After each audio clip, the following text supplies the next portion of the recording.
యాదాద్రి భువనగిరి జిల్లా యాదగిరిగుట్ట మండలం పట్టణంలో కళ్యాణలక్ష్మి ఇందిరమ్మ ఇళ్ల పట్టాలను తెలంగాణ రాష్ట్ర ప్రభుత్వ పాలేరు ఎమ్మెల్యే బీలైలయ్య పంపిణీ చేశారు.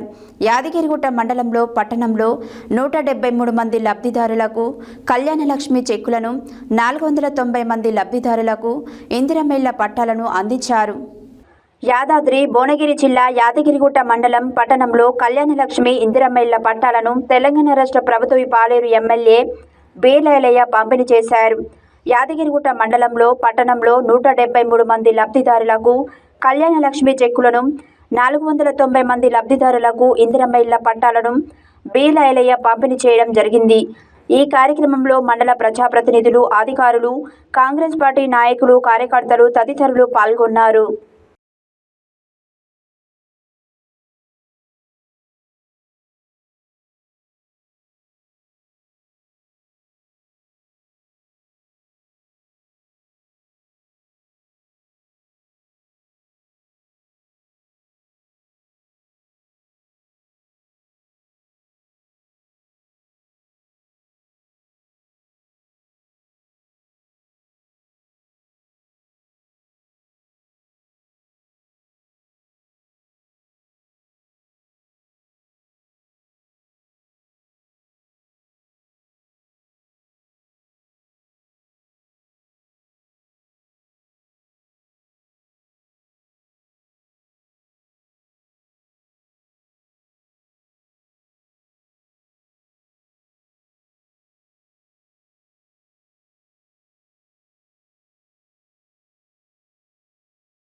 మూడు 350 వివిధ గ్రామాలలో 150 యారుట పట్టణంలో మొదటి విడతగా సెలక్షన్ చేసి ఇవాళ ఇందిరమ్మ ఇళ్ల పట్టా పంపిణీ కార్యక్రమానికి వచ్చినటువంటి వేదిక మీద పెద్దలు ప్రతి సంవత్సరం 3500 ఇళ్లు ఇవ్వాలనే లక్ష్యంతో మన ప్రభుత్వం ముందుకు పోతుంది. మరి ఇందులో చాలా మంది ఇంకా రాని వాళ్ళు కూడా ఉంటారు, అర్హులు ఉంటారు. కానీ మన ప్రభుత్వం మొదటగా ఏదైతే నిరుపేదలు ఉన్నటువంటి ఇంకా నిరుపేదలకు అంటే పూడి గుడిసెలో కూలిపోయి ఇళ్లలో వికలాంగులై ఉండి వితంతులు భర్త చనిపోయి ఉండి వాళ్లకు మొదటి దశగా ఇద్దామని చెప్పి ఈ సంవత్సరం 3500 ఇళ్లను ఇవ్వడం జరుగుతుంది. ఇది పోయిన సంవత్సరం ఇల్లు. ఇదేగాక వచ్చే నెల మళ్ళీ 3500 ఇందిరమ్మ ఇళ్ళు వస్తాయి. మీరు ఎవరైనా రాని వాళ్ళు ఉంటే, అర్హులు ఉంటే వచ్చే నెలలో మళ్ళీ ఈ మండలానికి 500 ఇళ్ళు ఇస్తాని చెప్పి మీకు మాట ఇస్తున్నా. గత 10 ఏళ్ళుగా పేదోళ్ళు ఎదురు చూస్తున్నటువంటి ఇళ్లను తల్లి సోనియమ్మ ఇందిరమ్మ పేరు మీద ఇవాళ ఇందిరమ్మ ఇళ్ళు కార్యక్రమం చేపట్టినాం. దీనికి పెద్ద ఎత్తున దరఖాస్తులు చేసుకున్నారు.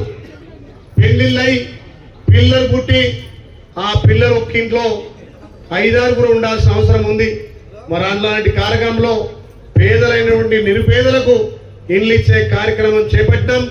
గత 3-4 మాసాలుగా ఏదైతే బిడ్డ పెళ్లి చేసి కళ్యాణలక్ష్మి చక్రం కోసం ఎదురు చూస్తుంటే మొన్న గౌరవ ముఖ్యమంత్రికి చెప్పిన చాలా రోజులు పెండింగ్ ఉందన్న చెక్కులు ఇవ్వాలంటే సుమారు 180 చెక్కులు ఈ ఒక్క మండలానికే, ఆలయ నియోజకానికి 1000 చెక్కులు వచ్చినాయి.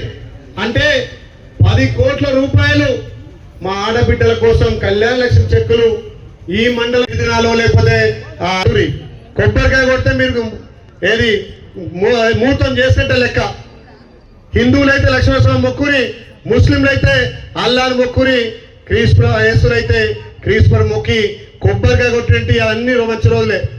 ఇలా సాయంత్రం మోగానే కొబ్బరికాయ కొడితే ఇల్లు ముహూర్తం స్టార్ట్ చేసినట్టే. నేనేమంటున్నా, ఇల్లు ముహూర్తం స్టార్ట్ చేసి 15 రోజుల్లో ఎవరైతే బీస్పీట్ కడతారో, బీస్పీట్ కట్టగానే ఇక్కడ అధికారులు మీ ఇళ్లలోకి వస్తారు. బీస్పీట్ కట్టిన వెంటనే ఆ ఫోటో తీసుకొని 1,00,000 రూపాయలు మీ అకౌంట్లో ఇస్తారు. వర్షం పడితేనే చెరువు నిండి తప్ప ఈ గోదావరి నీళ్లతోటి ఏ ఒక్క చెరువు వాళ్ళు నింపకపోతే మీ బిడ్డగా నేను మొన్న ప్రతి గ్రామ చెరువు నింపిన, ప్రతి ఎకరాకు నీళ్ళు అందించడం.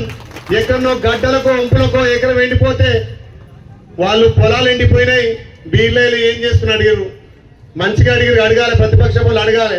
కానీ 10 ఏళ్ళు మీరు ఏడున్నారు నాయన, ఇవాళ 20 చెర్లు నింపిన, ఒక్క మండలంలో 20 చెర్లు నింపిన. మరి మీరు అడిగేటప్పుడు ఒక్కసారి ఆత్మ పరిశీలన చేసుకోవాలి.